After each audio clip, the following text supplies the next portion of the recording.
Hey there, Cesar Rodriguez here. In the next few minutes, I want to do a little leadership training because when you get in this business and you start to build a team, all right, it's very important to leverage off of your experts, all right, to basically help you to build a business. So obviously when you get started, your goal is to pique someone's interest, to get them some information, all right, or to bring them to an event. All right, and you always want to use your sponsor to help to confirm all appointments, whether it be on the website or whether it be an appointment to go to an event or a private business reception or whatever. However, what happens when all of a sudden your team starts to grow, and it will because you're following our system, all right? What happens, and at what point do you kind of start to take the reins a little bit and be the leader for your team? Because when you're brand new, when you recruit someone, you're going to probably be encouraging them to use your expert and so on and so forth. But hey, obviously, you're going to want to step up and be the expert for your team, and it really doesn't take a whole lot. So I'm going to share with you exactly how easy it is. I'm going to give you a quick little couple nuggets on closing and how to set effective appointments.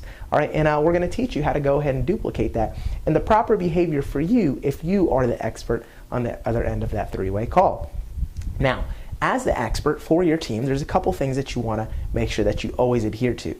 You never want to promise or act like you never want to give that person the impression, all right, that they are the ones that have the authority to get in the business. Meaning, you always, as the expert, want to maintain the position of an interviewer. Keep in mind, treat this like corporate America. I mean, listen, if you had one of your employees, think about it in a corporate mindset. If you're the boss and you have one of your employees who's excited and working with the company and they want to introduce one of their friends, well, that friend is going to have to do an interview with you. So you always want to maintain that posture. No one ever comes in for an interview and says, well, I'm going to find out, let me see if I'm going to take your job or not. Why don't you sell me on it, Mr. Interviewer? No, absolutely not. You want to be the one taking control and making them feel like they have to qualify to be a part of your team, because in reality, they do. You don't want just everyone. You're looking for hungry, ambitious people that have a burning desire, that are coachable, and that are willing to work. All right, those are the criteria of what will make someone successful in this business. Now, obviously, we want to give everyone a chance because we don't know who they know or how hungry they really are and how coachable they are until they get started. But you always want to make sure that you keep that posture with your experts, all right, or with your prospects. Now, here's what a proper setup is. You want to make sure that you coach your team to edify you. And by edifying you, that just basically means speaking highly about you. You always want to speak highly about the expert by saying things like, hey, this person has helped a lot of people to make a lot of money. You want to maybe reference their position. Look, every position in our company sounds cool. Senior associate, manager, director, executive director. Look, they all sound important, all right? So your prospect, will want to say to their, your new associate will want to say to their prospect, say, hey, listen, I happen to be working with Mr. Rodriguez. He's an extremely successful individual. He's helped a lot of people to make a lot of money. He's one of the top managers with the company. Now, I'm not a manager, but just goes to show you can edify anyone at any level. Or he's one of the top senior associates with our company, and he's really the one that would be making the decision on whether we take you on board, Mr. Prospect. So let me see if I can get him on the line. Now, when your prospect gets this person on the line, the first thing that they're going to do is when they three-way you, they're going to tell you what's going on. So the prospect is going to tell you and say, hey, Mr. Rodriguez, I've got someone on the line. They just listened to the sizzle call, and they said that they'll be by a website or by the internet and ready to pop in a website address that you will give them at around 6 o'clock. So that's what he said. The guy does this for a living. He's one of my best friends, and he's very excited about what he's heard so far. If you want to tell your expert what the goal is. So then you can click on the phone with the expert, and you, as the expert, want to just basically say, introduce yourself, say, hey, how's it going? I heard you just got a chance to listen to some information. What did you like best? You always ask what someone likes best. You never ask what they think. So you always want to say, hey, what do you like best? And then usually secondly, you can say, okay, obviously this sounds like something you want more information on. All right, and then you want to set them and steer them into the direction of an appointment or an event. So you want to set up an appointment for an exposure, whether it be a sit down or your new associate going to their house and playing a DVD or setting them up on our hiringnationwide.com website. Or if it's to go to a live event, you want to basically confirm them. If they're going to an event, you always want to say, okay, great. Well, listen, we have an event going on at such and such time. What I'm going to need from you is your name and phone number. And and what we'll do is we'll go ahead and put you down on the guest list. Now, you are good to your word, correct?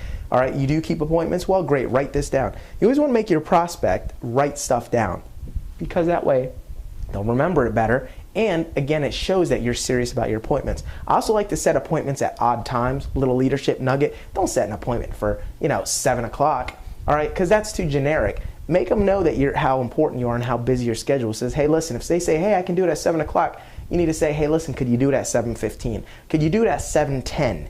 Because I'll be available at 7:10, and then you program it as an expert in your cell phone or write it down on a calendar and make sure that they do the same. And encourage them to program that alarm in their cell phone, all right, or to write it down on a calendar of some sort.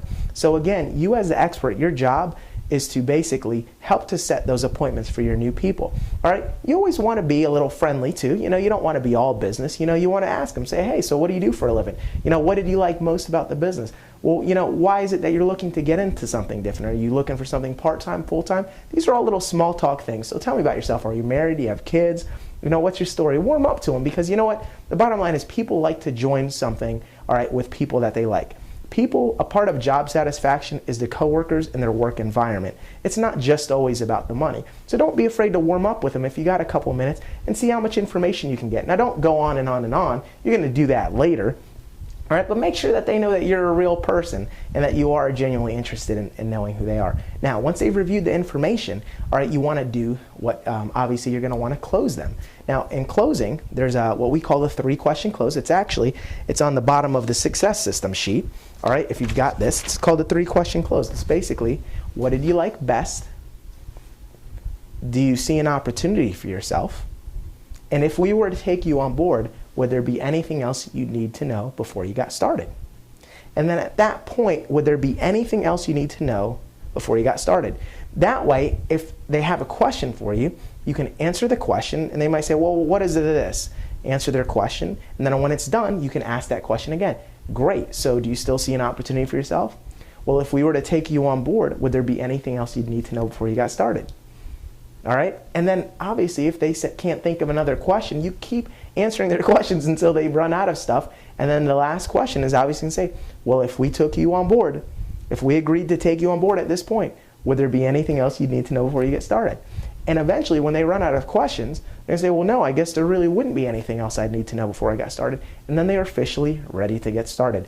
Now we've got some really great videos. There's another video on here that says the 4-question close script, which you'll see some great information on that. It's actually a live training that I was actually doing in front of an event.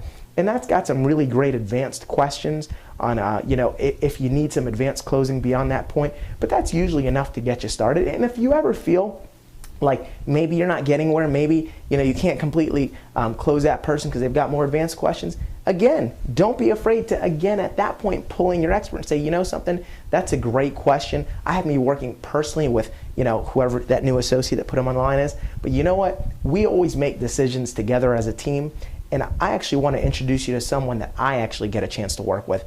This gentleman is another expert with our company. He's actually an executive or whatever their title is, and then it gives you the opportunity to pull on another person like myself, and that way if you don't feel like you're getting a whole lot of leeway with that person, and maybe they're not going for everything you say, you can bring in one more person like myself or whoever else you're working with to again help to close that prospect. And again, when we're closing prospects, I don't mean to make this sound like hard closing.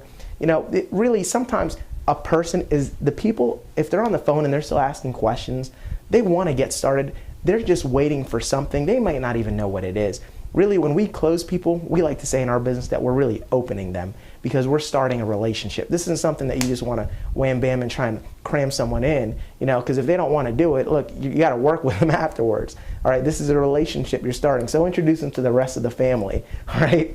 And that way, that person, like myself, maybe I can answer some of the questions and kind of get them over the fence to get them started for your new person. So that's some leadership training, all right? Just want to give you a little advanced leadership type stuff because you will be building a team and you will be having an organization that you're going to need to help. So thank you very much. That's it for now.